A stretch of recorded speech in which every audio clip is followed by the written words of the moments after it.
How on earth does it come about that 20 tradesmen are now dying every week from asbestos-related illnesses? Well, let's look at Roger's mesothelioma cycle.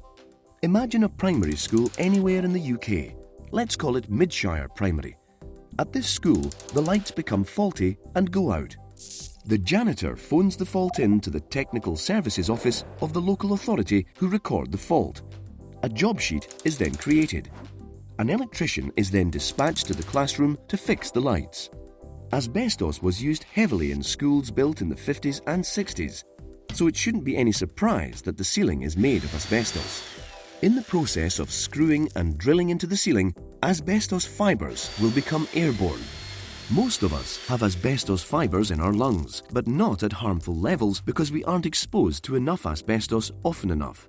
However, an electrician working for the local authority is caught up in this cycle, being called out to conduct repairs on buildings containing asbestos 2 or 3 times a week for approximately 46 weeks of the year, for years and years and years, breathing in more asbestos fibres every time.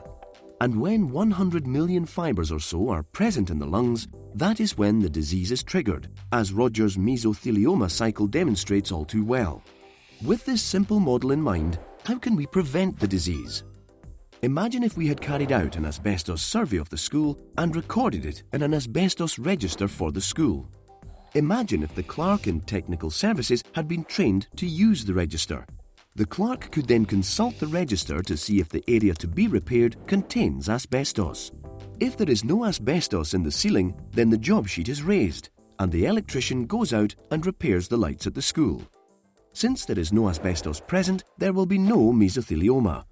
Alternatively, the clerk interrogates the register and finds that there is asbestos present. In this case, the job cannot be done by an untrained electrician with unsafe working practices. This would be a death sentence for the electrician, albeit in 30 years' time. The job sheet is sent to a specialist asbestos company or to a specially trained electrician. In both cases, they will have safe working practices, so, once again, there will be no mesothelioma.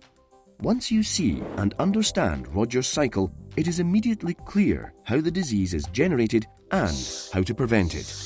This, of course, is the ACS visual representation of Regulation 4, the duty to manage.